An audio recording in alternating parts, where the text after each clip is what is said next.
Experiment time. It's another kneading experiment to see how different kneading methods affect the crumb of your sourdough bread. I'll be doing coil fold, stretch and fold, and machine mixing.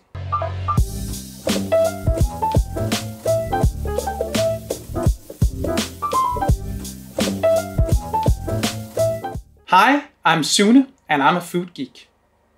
A couple of weeks back, I did an experiment that showed the differences in the crumb using different kneading methods. All the kneading were done by hand, but Brandon Franzen suggested to test machine mixed versus hand kneading. So I thought it was worth trying that out. If you didn't watch the last experiment, I'm linking that in the card above. So today I'm going to do machine mixing, one-handed stretch and fold, and coil fold. With the coil fold, I'm going to be a bit more careful than last time, so we'll get the maximum from this method. The problem last time was that the vessel I was using wasn't heavy enough, so I'd lifted off the table as I was trying to do the coil fold, kind of ruining the effect a bit. I won't be doing any laminating of the dough today. That's something for another experiment. If you're new to this channel, I bake a lot of sourdough bread and I make delicious food from all over the world. I'm on a quest to get the most out of every ingredient, and my goal is to teach you how to do that in simple and understandable steps. So join me by subscribing and ringing the bell so you won't miss any future videos. The dough today has the same formula as the last kneading experiment: 80% bread flour, 20% freshly milled whole wheat, 2% salt, and 75% hydration. Let's get started. I prepared the dough this way. In the morning, I made 100% hydration levain using 50% bread flour and 50% fresh milled wheat. I also mixed all of the flour in the recipe with all of the water and the salt. Salty oddities, I guess you can say. Then I let everything rest until the levain had doubled in size, and then I divided the dough into 3 equally sized portions and let the dough rest for 30 minutes. Now I'm going to start the first agitation. First I do a one-handed stretch and fold in my trusty Margrethe bowl.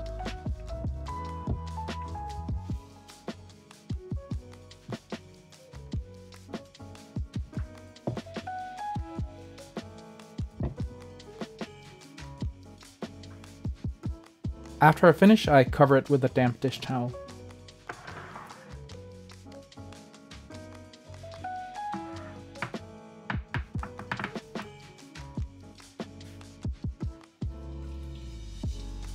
Second, I will start the coil folding in a heavy glass pan so that when I pull the dough up, the container stays down on the counter.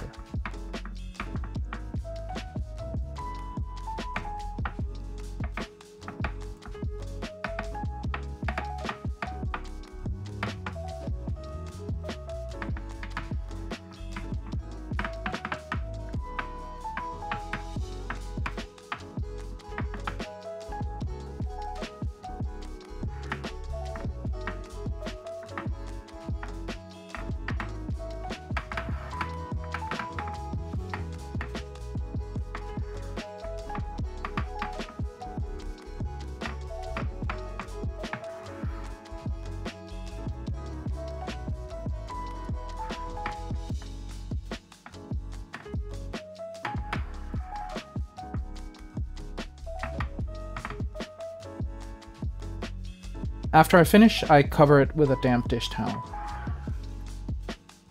The last dough will be machine mixed until it passes the window pane test.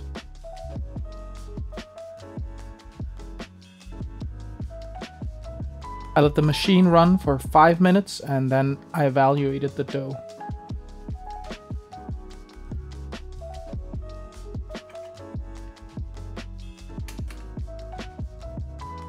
It still needed more kneading, so I let the machine run for about 3 minutes more.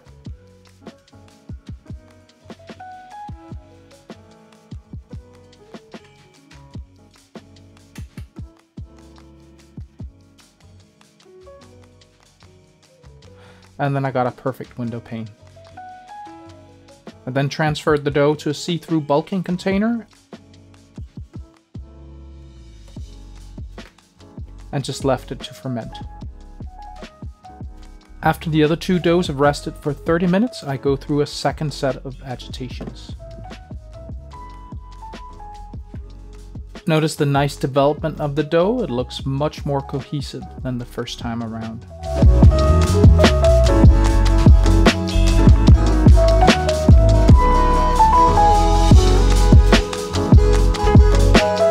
After they were done, I let them rest for 30 minutes under a dish towel.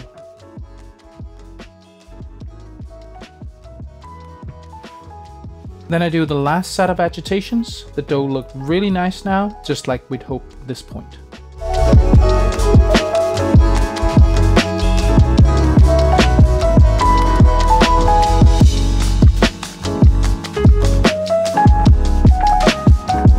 After the agitations are done, I transfer the doughs to the bulking containers and let them ferment until they're doubled in size.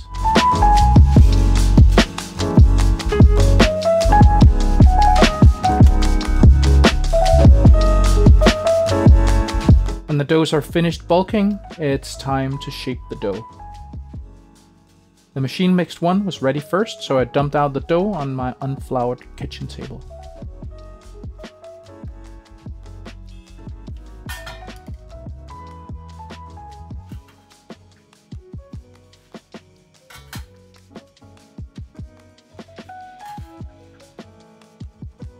First I pull in the dough from each side to create some surface tension, then I flip over the dough.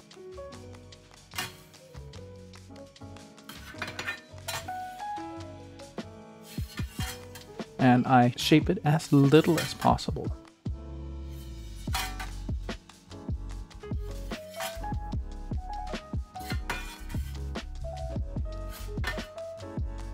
Then I pop any obvious bubbles on top.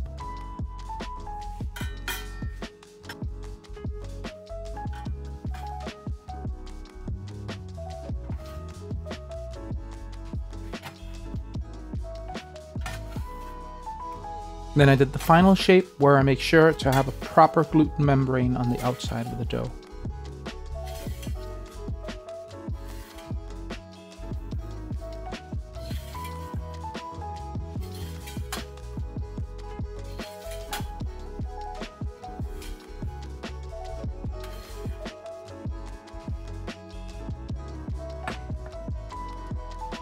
I then flip the shaped dough into the floured banneton and put it in a bag and put it in the fridge to retard.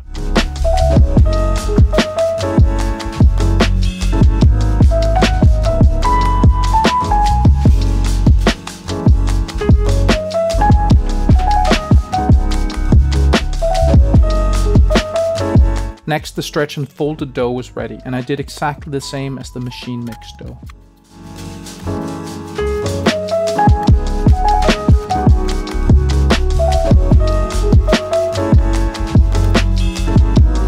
Lastly, the coil folded dough was ready to be pre-shaped and shaped.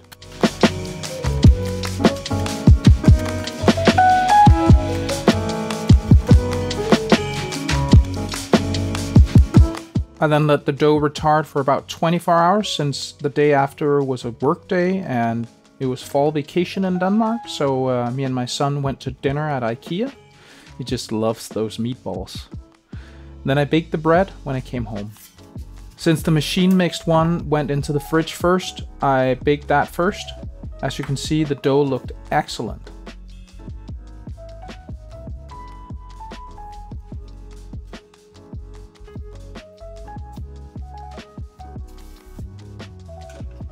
I scored it with a cross so that it could open up.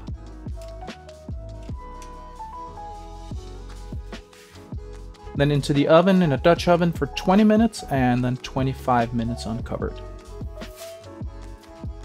This is how it looked straight out of the oven. Then I baked the stretch and folded dough using the exact same method.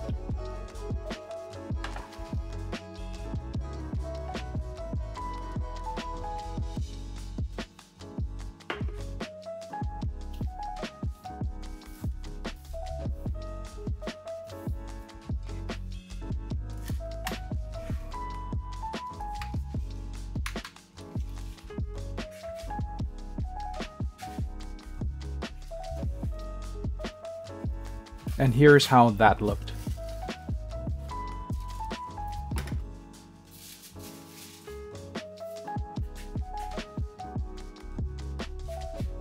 Lastly, I took the coil folded one out of the fridge, and it had risen so much that it was almost crawling out of the banneton, which may be a problem when it's baked, but let's see.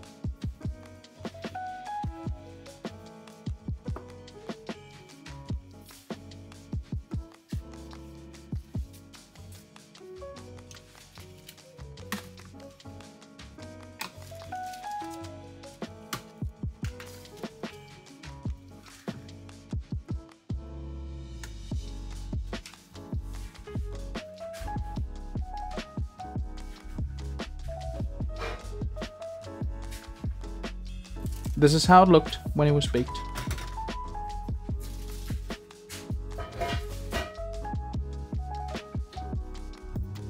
So let them cool down completely and then cut them in half so that we can have a look at the crumb.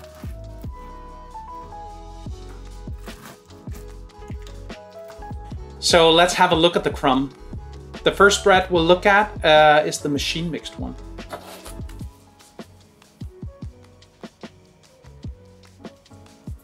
The crumb is very soft and springy. Really wonderful bread for a sandwich. And look at all these blisters here. It's a sign of good fermentation. Then the next one we'll look at is the stretch and fold one.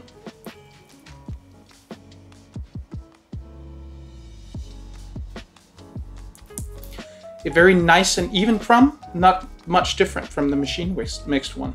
The crumb is also wonderful and soft. The last one is the coil folded one. As you can see, the crumb is pretty much the same in all these three types of bread.